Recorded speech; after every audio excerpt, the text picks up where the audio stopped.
আসসালামু আলাইকুম বন্ধুরা, আজ চলে আসলাম আমরা নাটোরের পড়াই বাড়ির জমিদার বাড়ি। আজ আপনাদের দেখাবো এই জমিদার বাড়িটির ধ্বংসাবশেষ। রাজা নেই, রাজ্য নেই, এখন রাজত্ব করছে প্রকৃতি। আপনাদের কি কোনো কিছু আপনারা কোনো মন্তব্য করতে পারবেন অবশ্যই এটা নিয়ে, যে আসলে এটা কিসের শব্দ বা কোথা থেকে এটা আসলো? বারবার মনে হচ্ছে যে উপর থেকে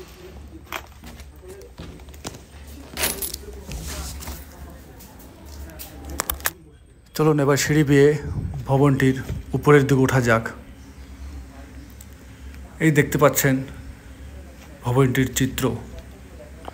কালের বিবর্তনে হারিয়েছে তার জৌলুস, নেই কোনো সাজসজ্জা। ছাদগুলি ভেঙে গেছে, পড়ে আছে তার ফ্লোরে। এবার আমরা উপরের দিকে উঠি। কাঠি ছমছম করছে সিঁড়ি বেয়ে উপরের দিকে উঠতে উঠতে। না জানি কি আছে, নতুন কোনো রহস্য।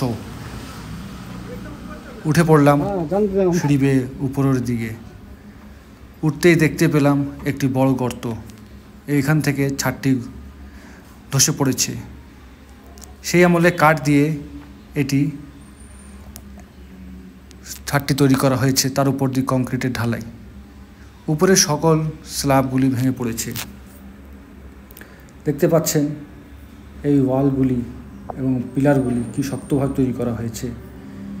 সবচেয়ে মজার ব্যাপার হচ্ছে এই পিলারগুলি কোনো রড ব্যবহার করা হয়নি। রডের পরিবর্তে ব্যবহার করা হয়েছে শাল কাঠ। শাল কাঠগুলি এখনও অক্ষত অবস্থায় আছে। এটি হলো একটি কক্ষের দৃশ্য। সংরক্ষণের অভাবে এই ভবনটি প্রায় কঙ্কালসার হয়ে গেছে। দরজা জানালা সব কিছুই নিয়ে গেছে দুর্বৃত্তরা। এই দেখুন, এই শাল কাঠের ফ্রেমের উপরেই দাঁড়িয়ে আছে এই ভবনটি। সেই সময়কার শৈল্পিক নকশাগুলি এখনও পরিলক্ষিত হচ্ছে। এবার নেমে পড়ি ভবনটির নিচের দিকে। চারপাশে জঙ্গল আর জঙ্গল, মাঝখানে দাঁড়িয়ে রয়েছে এই জমিদার বাড়িটি।